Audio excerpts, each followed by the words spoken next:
Bueno, vamos por la tercera parte y vamos a charlar un poco de la regla del doble efecto ahora. ¿Qué es la regla del doble efecto? La cuestión acá es la siguiente, porque nosotros venimos hablando del principio de no maleficencia, del principio de beneficencia, y desde Beauchamp y Childress venimos diciendo que ningún principio está por arriba del otro, ¿sí? Esto significaría que va a haber circunstancias donde tal vez decidamos no actuar en beneficio de alguien, pero pensando que puede haber un perjuicio mayor, o que hay determinados perjuicios que nosotros no estamos dispuestos a aceptar, en cualquier caso, pero también que puede pasar lo contrario, que nosotros hagamos un beneficio, pero que este beneficio implique que tengamos que hacer algún daño, ¿sí? Recién hablábamos de hacer una apendicectomía. Para hacer una apendicectomía, el beneficio de curar a esa persona implica el perjuicio de pasar por un postoperatorio, por ejemplo, ¿no? Entre uno de los costes ahí. Y entonces, algunos se plantean qué justifica el dañar para hacer un beneficio, ¿sí? Beauchamp y Childress plantearán esta cuestión de la evaluación de costo-riesgo-beneficio, pero algunos van a decir que hay algo llamado la regla del doble efecto, ¿sí? Y la regla del doble efecto va a distinguir, va a decir que hay algunos efectos que son intencionados, que uno tiene la intención de conseguir ese efecto, y algunos efectos que uno puede prever que van a pasar, pero que uno no quiere esos efectos. Recién hablábamos de la apendicectomía, uno no quiere que la persona tenga que pasar por un posoperatorio y tener un tajo en la panza o una incisión quirúrgica en el abdomen. Uno no quiere eso. Es un efecto previsible, va a pasar, lo lamento, no queda otra, pero uno no es que quiere eso. Uno quiere otra cosa, quiere curar al paciente. Entonces algunos autores van a distinguir entre estas dos cosas, ¿sí? Entre las consecuencias intencionadas, las que yo quiero que ocurran, y los efectos previsibles, pero que no quiero que ocurran. Y entonces dice que pretenden especificar las condiciones del principio de no maleficencia en situaciones donde no se pueda respetar ese principio en el sentido de evitar todos los daños posibles, pero uno puede obtener importantes beneficios, ¿sí? Esto quiere decir en condiciones donde uno pondere la beneficencia por sobre la no maleficencia, ¿sí? Entonces esta regla va a pretender especificar en qué situaciones estaría bien ponderar la beneficencia por sobre la no maleficencia y en qué situaciones no. Y va a distinguir según estas intenciones, ¿no? Según si los efectos son intencionados o simplemente son previsibles. Y entonces, ¿qué dice la regla del doble efecto? La regla del doble efecto dice lo siguiente. Dice que hay que considerar 4 cosas.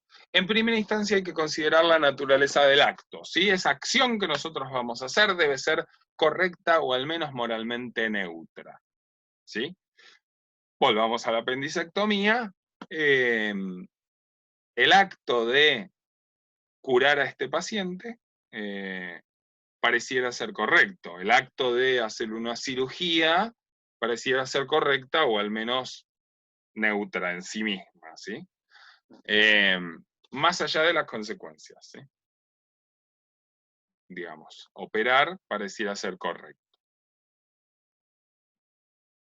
En segunda instancia, la intención de la gente, esto quiere decir la intención del que hace la acción. Esa intención debe ser solo obtener el efecto beneficioso, ¿sí? En este caso, yo quiero que el paciente se cure. El efecto perjudicial, abrirle la panza, debe ser previsible, tolerado y permitido, pero no premeditado, ¿sí? Yo no tengo la intención de abrirle la panza a esta persona, espero que pase eso, no me queda otra, voy a tolerar que pase eso, voy a permitir que pase eso, pero yo no quiero, no es mi intención que pase eso, ¿sí?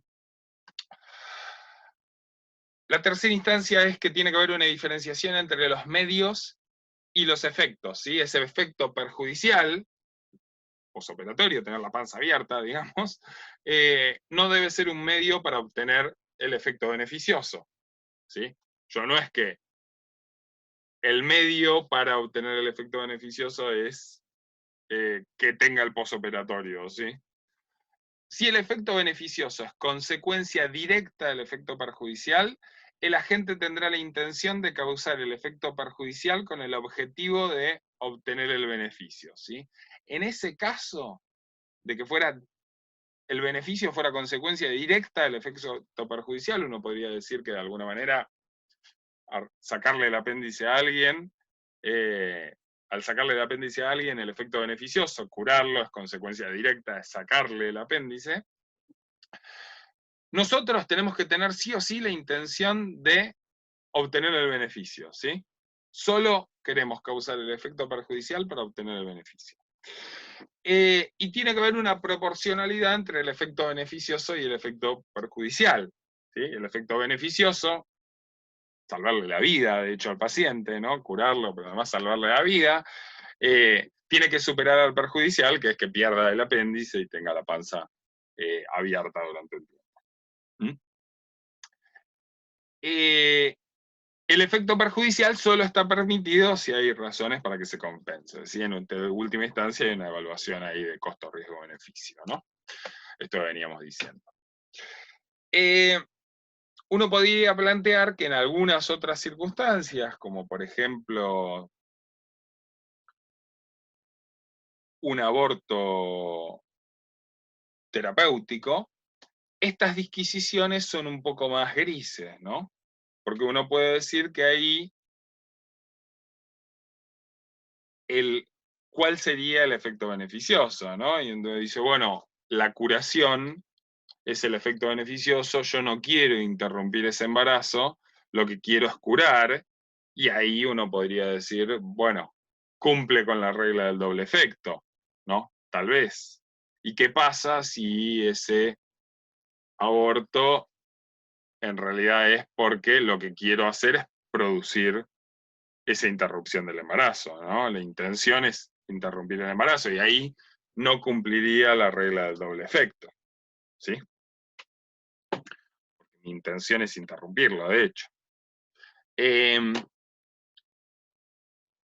Bien, espero, en este momento les estaría preguntando a ustedes si quedó claro y tendría algún feedback, pero bueno, lamentablemente la virtualidad no me lo permite. Lo tendré en otra instancia. Bien. Beauchamp y Childress critican esta regla del doble efecto, ¿sí? ¿Y por qué la critican?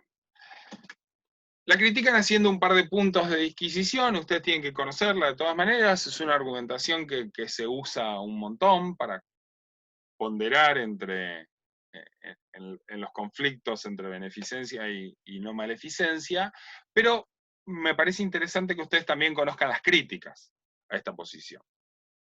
Y lo que dicen Beauchamp y Childress es lo siguiente, por un lado, que esta distinción entre actos y efectos, ¿no? Los efectos que uno desea y los efectos que uno permite, tolera, o efectos que uno espera, pero que no son los que quiere, y no está muy clara esta distinción, ¿sí? Entonces, Beauchamp y Childress dicen, toda persona que actúe con conocimiento y voluntariamente produciendo un efecto, y obtiene dicho efecto intencionadamente, ¿sí? Si yo le abro la panza a alguien para sacarle el apéndice, y tengo la intención de abrirle la panza. No es que no tengo la intención, ¿sí? Aunque no sea deseado, aunque no sea el objetivo principal de la acción, es premeditado, ¿sí? Yo tengo la intención de abrir la panza. Aunque no sea mi intención final, digamos, aunque no sea el objetivo principal, ¿sí? Pero algo de intencionalidad hay. Yo es que, no quise, de golpe se cortó. No, yo quería abrirte la panza por otro motivo la quería, ¿sí? Si pudiera evitarlo, lo evitaría, pero yo quería abrir la panza esa. Y lo que dice es, ningún agente desea provocar un resultado negativo, ¿sí? Nadie quiere abrir la panza y nadie en realidad quiere producir ningún efecto negativo, ¿sí? Y nadie habría tolerado el resultado negativo si hubiera sido moralmente preferible evitarlo. En realidad, nadie quiere realizar una interrupción del embarazo porque sí. Sería preferible que no haya ninguna, ¿sí? Para dar el ejemplo anterior. Yo no estoy diciendo que Poyampi Childress justifiquen el aborto. Estoy intentando distinguir la regla del doble efecto.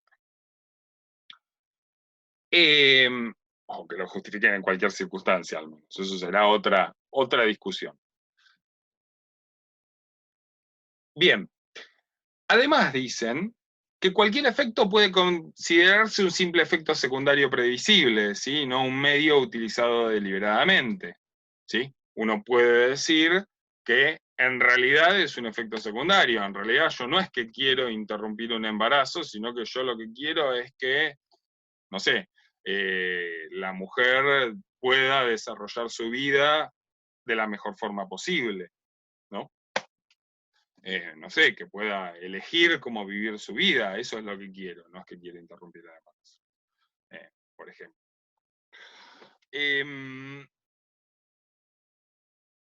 Entonces que esa disquisición no tendría un valor fundante, ¿sí? Y por último, algunos critican que de seguirse esta regla, consecuencias inaceptables deberían aceptarse, ¿no? Por ejemplo, yo puedo acelerar la muerte de un paciente dándole un analgésico tóxico en determinadas circunstancias y el paciente sufrir durante días, ¿no?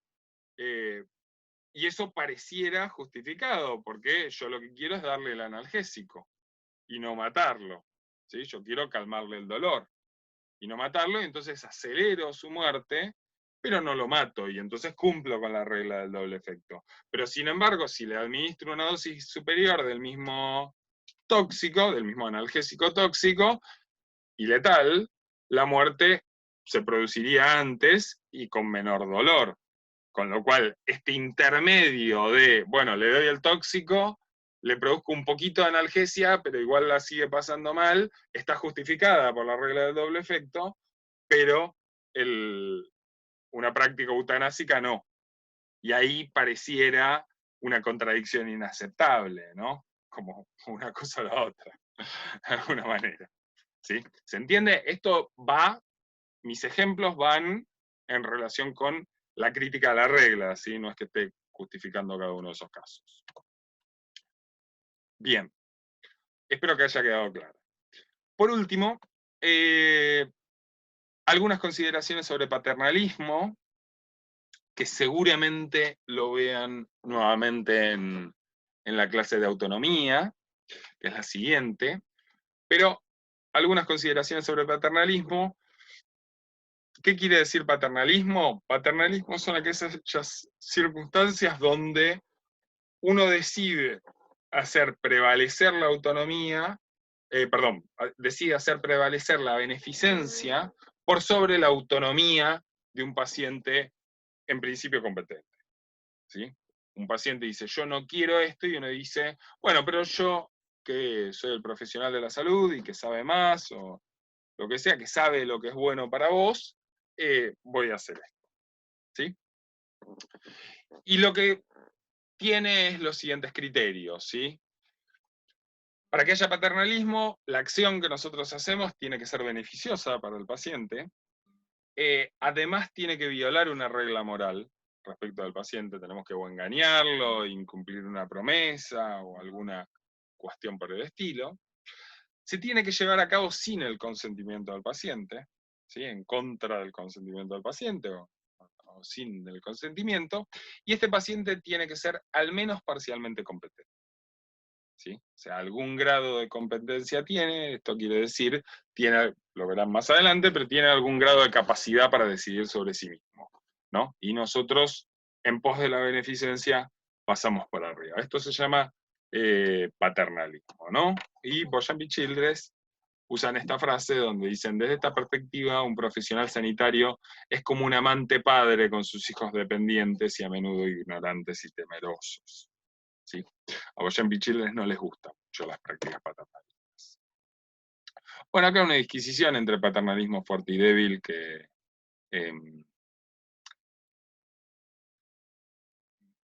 la voy a dejar. La voy a dejar, tal vez vean más sobre el tema en autonomía. Muchas gracias por haber escuchado hasta acá, espero que les haya servido la clase y bueno, nos seguiremos viendo durante estas cursadas.